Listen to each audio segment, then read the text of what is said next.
Welcome to கிராமத்து பொண்ணு பிரியா. எல்லாரும் எப்படி இருக்கீங்க? நான் ரொம்ப நல்லா இருக்கேங்க. இந்த வீடியோ செவ்வாய்க்கிழமை காலையில் எடுத்துட்டு இருக்கேன். நேற்று நைட்டே பாப்பாக்குள்ள ஸ்கூல் லீவுன்னு சொல்லிட்டு மெசேஜ் போட்டு விட்டுட்டாங்க.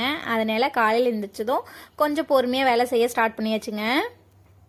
நேற்று காலையிலிருந்து சாயங்காலம் ஒரு 6 மணி வரைக்கும் மழை கொஞ்சம் கூட இல்லைங்க. அதுக்கப்புறம் ஒரு மின்னல் மட்டும் மின்னுச்சுங்க. அதுக்கப்புறம் படப்படன்னு அப்படியே மழை வர ஆரம்பிச்சிச்சு. ஒரு மலைக்கு மேலேயே இருக்குங்க. சாயங்காலம் ஒரு 6 மணிக்கு மேலேங்க. நைட்டு ஃபுல்லாக எவ்வளோதான் மழை பெஞ்சாலும் சரிங்க, காலையில் மட்டும் வெயில் அடிச்சுனா போதுங்க, நல்லா சூப்பராக இருக்கும். காலையில் வெயிலை பார்த்ததுமே மனசுக்கு அவ்வளோ ஒரு சந்தோஷமாக இருந்துச்சு. எப்பயும் போல் வேலையை வந்து ஸ்டார்ட் பண்ணியாச்சு. குழந்தைங்களுக்கு ஸ்கூல் ஏறினாலுங்க ஒரே சாப்பாடை வச்சு விடலான்னு சொல்லிட்டு புதினா சாப்பாடு வந்து வச்சு விட்டுட்டு இருக்குங்க. இந்த வாரமே பொரியல் காயின்னு சொல்லி காலையில் நேரம் சாப்பிட்டு ஒரே போர் அடிக்குதுன்னு சொல்லிட்டுங்க இன்னைக்கு ஒரே சாப்பாடை காலையில் வச்சு விட்டாச்சு. இது வச்சு விட்டுட்டோம் அப்படின்னா நம்மளுக்கும் சீக்கிரம் வேலை முடிஞ்சிருங்க, குழந்தைங்களும் வயிறு நம்ம சாப்பிட்டுக்குவாங்க. புதினா சாதம் செஞ்சுட்டு இருக்குங்க. அதுக்கு தயிர் பச்சடி மட்டும் இருந்தால் போதும், குழந்தைங்க நல்லா வயிறு ஃபுல்லாக சாப்பிட்டுக்குவாங்க. தக்காளி சாப்பாடு செஞ்சோம்னா தாளிச்சு விடுவோம், அதே மாதிரி தாளிச்சு விட்டுடலாம். தாளிச்சு விட்டதுக்கப்புறம் அதில் புதினா தலை மட்டும் சேர்த்துக்கலாங்க. மழை ஒரு நாள் 2 நாள் தொடர்ந்து பெய்ய ஆரம்பிச்சிச்சுனாவே தக்காளி விலை வந்து கண்டிப்பாக ஏறுங்க. 50 ரூபாய்க்கு இருந்துச்சு, அப்புறம் அப்படி 40 ரூபாய்க்கு குறைஞ்சிங்க. ஆனால் இப்போ விலை கேட்டோம் அப்படின்னா 70 ரூபான்னு சொல்கிறாங்க. இந்த மழையறதுக்கு வந்து நிறையா தக்காளி வந்து அழுகி போகிறதுனால தக்காளி விலையும் வெங்காயம் விலையும் எப்பயுமே ஏறுங்க. அதே மாதிரி இந்த டைமும் ஏறி இருக்கு. புதினா சாப்பாடு சேர்த்துங்க. தேவையான பொருளெல்லாம் வதக்கி விட்டு ஆற வச்சாச்சுங்க. அது ஆறுனதுக்கு அப்புறம் மிக்சரில் சேர்த்து அரைச்சி எடுத்து வச்சுக்கலாங்க. அதுக்குள்ளே உளுத்தங்கஞ்சி செய்யலான்னு சொல்லிங்க. உளுத்தம்பருப்பு வந்து ஊற வைக்கலைங்க, ஆனால் அப்படியே மிக்சி ஜாரில் சேர்த்து கொஞ்சம் கொஞ்சமாக தண்ணி ஊற்றி நல்லா அரைச்சி எடுத்ததுக்கப்புறங்க ஒரு பாத்திரத்தில் கொஞ்சமாக தண்ணி சேர்த்துங்க. நம்ம அரைச்சி வச்ச உளுத்தங்க பருப்பு வந்து சேர்த்து நல்லா போட்டு கிளறி எடுத்துக்கலாம். எந்த அளவுக்கு தண்ணி வேணுமோ அந்த அளவுக்கு தண்ணி ஊற்றி கிளறிக்கலாங்க. நல்லா கொதிச்சதுக்கப்புறம் லாஸ்ட்டாக சர்க்கரை சேர்த்துட்டோம் அப்படின்னா சூப்பராக உளுத்தங்கஞ்சி ரெடிங்க. இதில் 2 ஏலக்காய் கூட தட்டி சேர்த்துக்கலாம், ஃப்ளேவருக்கு சூப்பராக இருக்கும். உளுத்தங்கஞ்சியில் பால் சேர்த்து செஞ்சோம்னாலும் டேஸ்ட் சூப்பராக இருக்குங்க. எங்கள் வீட்டில் பால் இருக்கிறதுனால நான் பாலும் சேர்த்துக்கிட்டேங்க. வதக்கி வச்சிருந்தோம் இல்லைங்களா, அந்த பொருள் எல்லாமே சூடாகிடுச்சு. மிக்ஸி ஜாரில் சேர்த்து அரைச்சி எடுத்து வச்சாச்சுங்க. அதுக்குள்ள உளுத்தங்கஞ்சியும் ரெடி ஆயிடுச்சு. உளுத்தங்கஞ்சியை தண்ணியில் வச்சோம் அப்படின்னா சீக்கிரமாக சூடாறிடுங்க. அதுக்கப்புறம் குழந்தைங்களுக்கும் கொடுக்கறதுக்காக எடுத்துட்டு வச்சிட்டேன். பாப்பா தம்பி எல்லாமே தூங்கி முழிச்சிட்டாங்க. வந்ததுக்கப்புறம் அவங்கள கொஞ்சம் நேரம் அப்படியே வச்சு உட்காந்து கொஞ்சிட்டுங்க. அதுக்கப்புறம் உளுத்தங்கஞ்சி குடிக்க ஸ்டார்ட் பண்ணிட்டோம். மாமாவும் வேலையிலேருந்து வந்துட்டாங்க. காலையில் ஏதாவது ஒரு வேலையை பரபரப்பாக சுற்றிட்டு இருப்பாங்க. அந்த டைமில் மட்டும் குழந்தைங்க எந்திரிச்சிட்டாங்க அப்படின்னா அந்த வேலையெல்லாம் அப்படியே போட்டு குழந்தைங்க கூட உட்காந்து கொஞ்சம் நேரம் பேசிகிட்டு இருக்கலாம்னு சொல்லிட்டு உட்காந்துனா மாற்றி 3 குழந்தைங்களையும் நோண்டிட்டுங்க. டைம் போகிறதே தெரியாது. அரை மணி நேரத்துக்கு மேலே ஆயிடுச்சுங்க. இன்னும் அந்த இடத்த விட்டு யாருமே எந்திரிக்கல. அங்கே 4 பேருங்க அந்த உளுத்தங்கஞ்சி குடிச்ச இடத்த விட்டு இன்னும் நகரவே இல்லைங்க. ஆனால் அவங்க அப்பா வேலையிலிருந்து வந்த உடனே மருந்து வெங்காய கட்டு கடிக்கிறதுக்காக எடுத்து வச்சு கலக்க ஸ்டார்ட் பண்ணிட்டாங்க. வெயில் அடித்தாதாங்க மருந்து அடித்தோம் அப்படின்னா நல்லா கேட்கும். மோடமாக இருந்துச்சுன்னா அதில் இருக்கிற புழுவெல்லாம் சாகாதுங்க. லைட்டாக மழை துளி பட்டா கூட போதுங்க, அது நல்லாவே உசுறு பொழைச்சிக்கும். ஒரு வாரமாக கொஞ்சம் கூட வெயிலே இல்லைங்க, நல்லா மோடம் போட்டுட்டே இருந்துச்சு. இன்னைக்கு வெயில் வந்ததும் மாமா வந்து வேற எந்த வேலையுமே செய்யலைங்க. அவர் வந்து மருந்து கலக்க ஆரம்பிச்சிட்டாங்க. மருந்து அடிச்சதுக்கப்புறம் 4 மணி நேரம் மழை இருந்தால் போதுங்க. இந்த மருந்து வந்து பயங்கர பவருங்க. கொட்டி கலக்கும் போதே பார்த்தோன்னா அந்த அளவுக்கு ஒரு ஹெவியான ஸ்மெல்லுங்க. ரொம்ப ஹெவியாக தான் கொடுத்துருக்கான்னு சொன்னாங்க. ஏன்னா பூச்சி வந்து நிறைய இருக்கிறதுனால கொஞ்சம் ஹெவியாக தாங்க கொடுத்துருந்தாங்க. இன்னைக்கு வெயில் வந்த உடனே இந்த கோழி கூட நல்லா குசி ஆயிடுச்சுங்க. ஏன்னா ஒரு வாரமாக மழையில் நினைஞ்சு ஒரு மாதிரி அந்த முடியெல்லாம் இழுத்து பிடிச்ச மாதிரியே இருந்துச்சு. இன்னைக்கு அந்த முடியெல்லாம் கோழி நல்லா கொத்தி இழுத்து விட்டுட்டு இருந்துச்சுங்க. மலை மோடம் பிடிச்சிட்டுங்க. ஒரு வாரமாக நம்ம ஊர் மாதிரியே இல்லைங்க, ஏதோ ஊட்டி கொடைக்கானல் இருக்கிற மாதிரியே ஒரு ஃபீல் இருந்துச்சு. இன்னைக்கு கொஞ்சம் வெயில் நல்லா சுருக்குன்னு அடிக்கும் போது தாங்க நம்ம ஊர்ல இருக்கிற மாதிரியே ஒரு ஃபீல் இருக்கு. நம்ம வெயில இருந்து அதே பழக்கமாயிருச்சு. இது மாதிரி மோடம் போட்டுட்டு இருந்துச்சுன்னா நம்மளுக்கு எல்லாம் செட் ஆகவே இல்லைங்க கொஞ்சம் கூட. மருந்து வந்து கலக்கி வச்சிட்டாங்க. பவுடரா இருக்கிறத வந்து ஒரு பக்கெட்லயும் லிக்யூடா இருக்கிறத தனியா ஒரு பக்கெட்லயும் கலந்துக்க சொல்லியிருந்தாங்க. அதே மாதிரி மாமா வந்து கலந்து எடுத்து வச்சிட்டாங்க. மோட்டாரும் போட்டு விட்டாச்சுங்க. மோட்டார் போட்டு விட்டோம் அப்படின்னா மருந்து அடிக்கிற இடத்துலயே தண்ணி பிடிச்சிக்கலாங்க. போட்டுட்டதுக்கு அப்புறம் மருந்து எல்லாத்தையும் எடுத்துட்டு காட்டுக்கு வந்து வந்தாச்சுங்க. சின்ன பாப்பாவும் குட்டி பையனும் வீட்லயே இருந்துட்டாங்க. அவங்க காலையிலேயே மொபைல் போட்டு கொடுத்தாச்சு. ஏன்னா காட்டில் பயங்கர வெயிலுங்க, நம்மளாலேயே நிற்க முடியல, அந்த அளவுக்கு நல்லா ஹெவியாக வெயில் அடிச்சிச்சு. பெரிய பாப்பா மட்டும் நான் வரமான்னு சொல்லிட்டு வந்துட்டா. பெரிய பாப்பா எந்த ஒரு இடத்துக்கு போனாலும் சரிங்க, அவள் கையை பிடிச்சிட்டே வந்துடுவான். ஆனால் சின்ன பையனுக்கும் பாப்பாவுக்கும் மொபைல் இருந்துட்டா போதுங்க, அதை பார்த்துட்டே உட்காந்துக்குவாங்க. இந்த கூட ஒரு வாரமாக வெளியவே கிடந்துச்சுங்க. மழை தண்ணியில் கிடந்துக்கு அதுக்கும் உள்ளே ஃபுல்லாக வெறும் மண்ணாக பிடிச்சிச்சுங்க. அதனால உள்ளே நல்லா கையை விட்டு குடஞ்சி விட்டு கழுவுனோம்னா தான் மண்ணெல்லாம் ஃபுல்லாக வெளியே வந்துருங்க. மண்ணோட அடித்தோம் அப்படின்னா மிஷினில் போய் அடைச்சிக்கோங்க. அதனால சுத்தமாக அந்த குடத்தை கழுவிட்டு தண்ணி வந்து பிடிச்சி வச்சிட்ருக்கேன். 10 டேங்க் மருந்து அடிக்கணும்னு சொல்லிட்டு மாமா மருந்து வாங்கிட்டு வந்துருந்தாங்க. மருந்து அடிச்சுட்டு வீட்டுக்கு போறதுக்கு 2 மணி நேரத்துக்கு மேலேயே ஆயிருங்க. அன்ன வரைக்கும் நானும் காட்டுல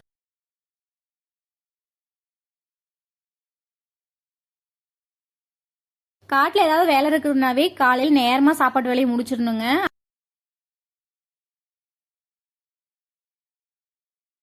இன்னைக்கு மாமா வேலையிலேருந்து வந்த உடனே மருந்து அடிக்கிறோன்னு சொல்லவுங்க சாப்பாடு வச்சு விடல. குழந்தைங்க கூட விளையாண்டுட்டு 1/2 மணி நேரத்துக்கு மேலே அப்படியே டைம் போயிடுச்சுங்க. குழந்தைங்க நம்ம வீட்டில் சாப்பாடு செஞ்சு வச்சுட்டு வாடா சாப்பிடலாம்னு சொல்லி கூப்பிட்டு இருந்தா கூட வரவே மாட்டாங்க. ஆனால் நம்ம சாப்பாடு செய்யாதப்ப தான் எனக்கு பசிக்குங்கிற மாதிரி சொல்லிக்கிட்டே இருப்பாங்க. உளுத்தங்கஞ்சி குடிச்சதுனால கொஞ்ச நேரம் கம்முன்னு இருப்பாங்க. 1 மணி நேரத்துக்கு அப்புறமா போய் செஞ்சு கொடுத்துருணுங்க. இந்த மருந்து மிஷின் வந்து நல்லா சூப்பராக இருக்குங்க. ரேட் கூட ஒரு சிஸ்டர் வந்து கமெண்ட்ல கேட்டிருந்தாங்க. 4200 நாங்கள் வந்து கொங்கனாவரத்தில் வந்து வாங்கியிருந்தோம். எல்லா மருந்து கடையிலுமே மிஷின் வந்து இருக்கு. மருந்து மிஷின் வாங்குற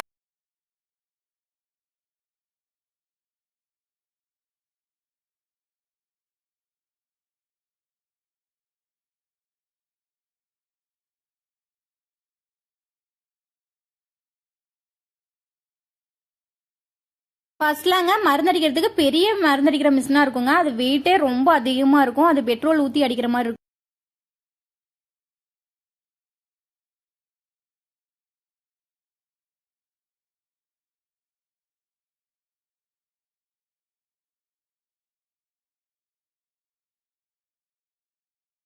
காட்டுக்கு வந்து 1/2 மணி நேரத்துக்கு மேல ஆகுது. எங்கடா நம்ம வீட்டு குட்டி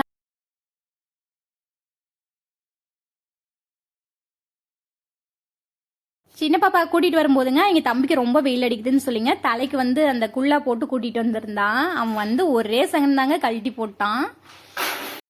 நம்ம காட்டிலேயே நெவுலுக்கு உட்காரத்துக்கு ஒரு மரம் கூட இல்லைங்க. அந்த தென்னை மரம் வந்து கொஞ்சம் சின்னதாக தான் வளர்ந்துருக்கு. அந்த தென்னை மரத்துக்கு அடியிலேயே நானும் பெரிய பாப்பாவும் உட்காந்துருந்தோம். அதே இடத்துல குட்டி பையனும் சின்ன பாப்பாவும் வந்து உட்காந்துட்டு ராவடி பண்ணிட்டு இருந்தாங்க. அவங்க அப்போ ஒரு 4 டேங்க் அடிக்கிற வரைக்கும் அங்கே இருந்தாங்க. அதுக்கப்புறம் பாப்பா தம்பியெல்லாம் வச்சுட்டு சமாளிக்க முடியல. வெயில் வீட்டுக்கு வந்த உடனேங்க புதினா சாப்பாடு வைக்கிறதுக்கு எல்லாமே ரெடி பண்ணி வச்சிருந்தோம் இல்லைங்களா, அதெல்லாம் போட்டு தாளிச்சு விட்டாச்சு. அது கூடவே இந்த மீன் மேக்கர் வந்து போட்டுருந்துங்க. ரொம்ப சூப்பர்.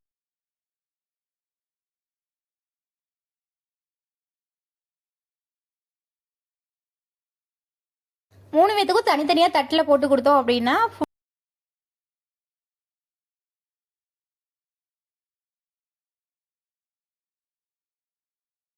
மாமா காட்டில் மருந்தடிச்சிட்டு வரதுக்கு 1 மணிக்கு பக்கமாக ஆயிடுச்சுங்க. இன்னும் அவர் சாப்பிடவே இல்லை. பாவங்க நைட்டு ஃபுல்லாக தூங்காத வேலை பார்த்துட்டு சாப்பிடாத இன்ன வரைக்கும் வேலை செஞ்சிட்டு இருக்காங்க. பார்க்கறதுக்கே ரொம்பவே கஷ்டமாக இருந்துச்சு. நம்ம மரத்தில் பழுத்த வாழைப்பழம் வந்து வெட்டி வச்சுருந்தேங்க. அதை எடுத்துகிட்டு வந்து அவங்க அப்பாவுக்கும் எனக்கும் கொடுத்துட்டு இருந்தான். அவங்க அப்பாவுக்கு பயங்கர பசியாக இருக்குங்க. 2-3 வாழைப்பழம் வாங்கி சாப்பிட்டுட்டு இருந்தாங்க. வெங்காய காட்டுக்கு மருந்து அடிச்சுட்டு வரதுக்கே 1 மணிக்கு பக்கமாக ஆயிடுச்சுங்க. நெல்லங்காட்டுக்கு இன்னும் மருந்து வாங்கிட்டு வந்துருந்தாங்க 3 டேங்க் காட்டும். அதே ஒரே முட்டை அடிச்சுட்டு வந்துடுறேன்னு சொல்லி சொன்னாங்க. சாப்பிட்டு படுத்து தூங்குங்க, போய் 1 மணி ஆயிடுச்சுன்னு சொன்னால் இல்லை நான் போய் அடிச்சுட்டு வந்துடுறேன் வேலை முடிஞ்சிரும்னு சொல்லிட்டுங்க அங்கே போயிட்டாங்க. நான் வந்து தீனி பிள்ளை எடுத்துட்டு வரதுக்காக காட்டுக்கு வந்து வந்துட்டேங்க. நம்ம வீட்டில் இருந்துங்க தீனி பிள்ளை இருக்கிறதுக்கு கொஞ்சம் தூரமாக வரணுங்க. பாப்பா வந்து குட்டி பையனை பார்த்துக்கிட்டான்னு சொல்லி விட்டுட்டு நான் வந்து தீனி பிள்ளை இருக்கிறதுக்காக வந்துட்டேங்க. தீனிப்பிள்ளை வந்து ரொம்ப அவசரமாக வளர்ந்து போச்சுங்க. அதனால் தண்டு தனியாக உடச்சி போட்டு மீதி இருக்கிற தீனிப்பிள்ளை மட்டும் அறுத்து வந்து ஆட்டுக்கு வந்து போட்டாச்சு. இந்த வீடியோ அடுத்த நாள் காலையில் எடுத்த வீடியோங்க. பாப்பாவுக்கு வந்து இன்றைக்கி ஸ்கூல் இருக்குன்னு சொன்னாங்கன்னு சொல்லிட்டு காலையிலேயே ஸ்கூல் வந்து கிளப்பி விட்டாச்சுங்க. 4 நாளாக நல்லா வீட்டில் ஜாலியாக விளாண்டுட்டு இருந்துட்டு இன்றைக்கி ஸ்கூல் போனால் லைட்டாக கஷ்டமாக இருக்குங்க. எனக்குமே வீட்டில் ரொம்ப பொசுக்குன்னு போயிடுச்சுங்க. ஏன்னா 4 நாளாக குழந்தைங்க நல்லா ஜாலியாக விளாண்டுட்டு சவுண்டு கேட்டுகிட்டே இருக்குங்க. இன்றைக்கி வீடே ரொம்ப அமைதியாக இருந்துச்சு. அவங்க அப்பா கம்பெனியில் ஏதோ 5 இயர்ஸ் மீட்டிங் இருக்குன்னு சொல்லிங்க ஜென்ரல் ஷிஃப்ட் வந்து வர சொல்லியிருந்தாங்க. அவங்க அப்பாவும் 8:30 கிளம்பிட்டாங்க. கிளம்பும்போதே பாப்பா கொண்டு போய் ஸ்கூலில் விட்டுட்டு போங்கன்னு சொன்னேன். அதே மாதிரி விட்டுட்டு கிளம்பிட்டாங்க. குட்டி பையன் அவங்க அக்கா கொண்டு போய் ஸ்கூலில் விட்டுட்டு வந்ததுக்கப்புறம் சாப்பிட மாட்டேன்னு சொல்லிட்டு உட்காந்து விளாண்டுட்டு இருந்தான்.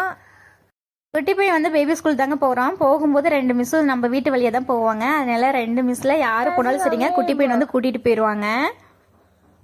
பாப்பா எங்கள் அப்பா நேரமாக வேலைக்கு போனதுனால இல்லைங்க 8:30 தாங்க ஆகுது. எல்லா வேலையுமே வீட்டில் முடிச்சாச்சு. வீடே ஒரு மாதிரி ரொம்ப ஸ்லோன்னு இருந்துச்சுங்க. அன்னைக்கு குட்டி போய் விளையாண்டுட்டே அப்படியே சாப்பிட்டுக்குவாங்க. சாப்பாடு வந்து தயிர் சாப்பாடு தான் கேட்டிருந்தான்னு சொல்லிட்டுங்க அவனுக்கு வந்து ஸ்பூன் போட்டு கொடுத்துருந்தேன். அவன் அங்கே விளாண்டுவோம் இங்கே விளையாண்டுட்டே சாப்பிட்டுட்டு இருந்தாங்க. காலையில் ரொம்ப பரபரப்பாக வேலை செஞ்சுட்டு இருந்துக்கிறதுக்கும் எனக்கு ரொம்ப பசி ஆயிடுச்சுங்க. அதனால் நானும் சாப்பிட்லான்னு சொல்லிட்டு சாப்பாடு வந்து போட்டு வச்சாச்சு. முட்டைக்கோஸில் அப்படியே ரைஸ் மாதிரி செஞ்சுருந்தேங்க. அதுக்கப்புறம் வாழைக்காய் பொரியல் வந்து செஞ்சுருந்தேங்க. இதுதாங்க இன்றைக்கி எங்கள் வீட்டில் சாப்பாடு.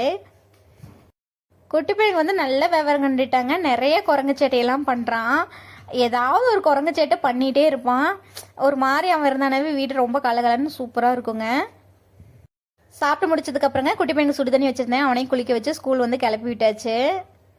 ஒவ்வொரு குழந்தைங்க காலையில் ஸ்கூல் போகிற மாதிரி இருந்துச்சுன்னா ஒரு மாதிரி மூஞ்ச வச்சுக்கிட்டு ஏதாவது சாக்கு சொல்லிட்டு ஸ்கூல் போக மாட்டாங்கிற மாதிரி அடம் முடிச்சிட்டு இருப்பாங்க. ஆனால் நம்ம குட்டி பையெல்லாம் அது மாதிரி எப்பயுமே பண்ணவே மாட்டாங்க. ரொம்ப சமத்து பையனா ஸ்கூல் வந்து கிளம்பிக்குவான். எந்த அளவுக்கு ஹாப்பியாக சொல்லிட்டு இருக்கான்னு சொல்லி பாருங்க. அவன் ஸ்கூல் போனால் ரொம்ப ரொம்ப பிடிக்கும். குட்டி பையன் வந்து ரொம்ப பொனஸ் பண்ணிட்டு மூஞ்சி தூக்கி வச்சுட்டுலாம் அதிக நேரம்லாம் இருக்க மாட்டான். ஒரு செகண்ட் எதுக்காவது அடம் பிடிச்சிட்டு தனியாக போய் கோச்சிட்டு நின்னாலுமே அது ஒரு செகண்ட் தாங்க. எப்படியாவது அவனை சிரிக்க வச்சிடலாம். ஒரு மாதிரி ரொம்ப சூப்பராக இருக்கும் அவர் தானாவே.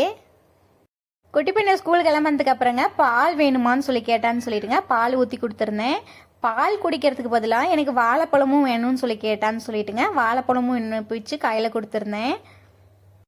வாழைப்பழம் வந்து கொஞ்சமாக கடிச்சு சாப்பிட்றதுங்க. அதுக்கப்புறம் பாலை குடிக்கிறது இது மாதிரி பண்ணிட்டு இருந்தான். ஏதாவது பண்ணுறா பாலை ஃபுல்லாக குடிச்சிடுறான்னு சொல்லிட்டு இருந்தேன். எப்படி சிரிக்கிறான்னு சொல்லி பாருங்க. குட்டி பையன் வந்து ஸ்கூல் கிளம்பிட்டாங்க. இந்த வீடியோ ஈவினிங் போல் எடுத்தேங்க. மழை வர மாதிரி மோடம் போட்டுட்டு இருந்துச்சுங்க. நம்ம வீட்டு கோழியெல்லாம் சாலைகளார் வந்து அடைஞ்சிக்கிச்சு. பாப்பாலாம் ஸ்கூல் போயிட்டு வந்துட்டாங்க. ஸ்கூல் போயிட்டு வந்ததுக்கப்புறம் அந்த தூரியில் உட்காந்து ஜாலியாக விளாண்டுட்டு இருந்தாங்க. 12 மணிலேருந்தே லைட்டாக மோடம் போட்ட மாதிரியே இருந்துச்சுங்க. துணியெல்லாம் 12 மணிக்கு கடமே துவச்சி காய வச்சிட்டேன். லைட்டாக துணி வந்து காஞ்சிச்சுங்க. லைட்டாக ஈரமாக இருக்க மாதிரி இருந்துச்சு. மழை வர மாதிரி இருக்குன்னு சொல்லிட்டுங்க துணியெல்லாம் எடுத்து உள்ளே கொண்டு போய் காய போடலான்னு எடுத்து வச்சிட்டேங்க. ஒரு மாதிரி காற்றடிச்சிட்டு ரொம்ப மோடம் போட்டுட்டு இருந்துச்சுங்க. கட்டித்தர வேலையை எல்லாமே முடிச்சாச்சுங்க. கட்டித்தரையும் கூட்டி எல்லாம் அள்ளி வச்சிட்டேன். ஆட்டுக்கும் கொண்டாந்து தீனியெல்லாம் போட்டு வச்சுங்க. ஆட்டுக்கும் நல்லா வயிறு நம்பிடுச்சு. குழந்தைங்க ஸ்கூல் போயிட்டு வந்ததுக்கப்புறங்க கொஞ்ச நேரம் கட்டித்தரையில் விட்டோம் அப்படின்னா நல்லா ஜாலியாக விளாண்டுட்டு இருப்பாங்க. குட்டி பையன் வரப்போ என் கூட வருவான். ஆனால் வந்ததுக்கப்புறம் உடனே வெளியே போகணுமாங்க. இருடா பட்டியை வந்து அவுத்து விடுறேன்னு சொல்லி சொன்னான். நானே வெளியே போயிடுறேங்கிற மாதிரி முட்டிட்டு போயிட்டாங்க அவனே. இது மாதிரி குரங்கு சேட்டையெல்லாம் நம்ம பாப்பா சொல்லி கொடுக்கறது தாங்க. அவங்க என்னெல்லாம் பண்ணுறாங்களோ அதை பார்த்து குட்டி பையனும் கற்றுக்குறான். நல்லா மழை வர மாதிரி மோடம் போட்டுட்டு இருந்துச்சுங்க. துணியெல்லாம் எடுத்துட்டு வீட்டுக்குள்ளே வரத்துக்குள்ளே மழை வந்துருச்சுங்க. காலையிலேருந்து வெயில் அடிச்சதுக்குங்க மரமெல்லாம் நல்லா பச்சை பசேன்னு பார்க்கறதுக்கே ரொம்ப சூப்பராக இருந்துச்சு. அந்த டைமில் மழை வரும்போது பார்க்கறதுக்கே ரொம்ப அழகாக இருந்துச்சுங்க. ஒரு மாதிரி பச்சை பசேன்னு லைட் பச்சை கலரில் பார்க்கறதுக்கு ரொம்ப சூப்பராக இருந்துச்சுங்க. மழை வந்து ரொம்ப அதிகமாலாம் இல்லைங்க. வாசத்தனி ஓரளவுக்கு தாங்க மழை. வெளியே துவச்சி போட்ட துணியை உள்ளே எடுத்துகிட்டு வருவோம். உள்ளே இருக்கிறத வெளியே எடுத்துகிட்டு போவோம். இந்த வாரமே இப்படி தாங்க போயிட்டுருக்கு. பாதி வந்து காய வச்சிட்டேன். இன்னும் பாதி இருக்குங்க. எல்லாமே காய வச்சு எடுத்து வச்சாச்சு. மழை வந்து விட்டுருக்குச்சுங்க. ஒரு வாரமாக மழை பெஞ்சிட்டே இருக்கிறதுக்கு அதுக்கும் அந்த வாழை மரமெல்லாம் நல்லா பச்சை பசேன்னு நல்லா சூப்பராக தளைஞ்சிருக்கு. என்ன தான் தண்ணி விட்டாலும் சரிங்க, அந்த மழை பெய்யறதே தனிதாங்க. மழை பெய்யறதுனாலங்க வீட்டில் எந்த வேலையுமே இல்லை. சரி என்னடா பண்ணலான்னு சொல்லி பார்த்தேங்க. வாழை மரத்தில் வந்து வாழைப்பூ வந்து இருந்துச்சு. அதை பறிச்சு வந்துச்சு. நானும் பெரியம்மும் அந்த வாழைப்பூ வந்து எடுத்து விட்டுருந்தோம். குட்டி பையன் வந்து அந்த வாழை பட்டை இருக்கும் இல்லைங்களா, அதை வந்து எடுத்து அந்த காலில் ஷூ மாதிரி செஞ்சுங்க போட்டு விளாண்டுட்டு இருந்தான்.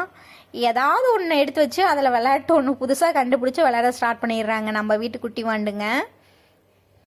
இந்த வீடியோ உங்களுக்கு பிடிச்சிருக்குன்னு சொல்லி நினைக்கிறேங்க. பிடிச்சிருந்துச்சு அப்படின்னா கண்டிப்பாக லைக் பண்ணுங்கள், ஷேர் பண்ணுங்கள், கமெண்ட் பண்ணுங்கள். கிராமத்து பொண்ணு பிரியா யூடியூப் சேனலை சப்ஸ்கிரைப் பண்ணி வச்சுக்கோங்க. ஓகே பாய்ங்க. நெக்ஸ்ட் ஒரு இன்ட்ரெஸ்டிங்கான வீடியோவில் பார்க்கலாம்.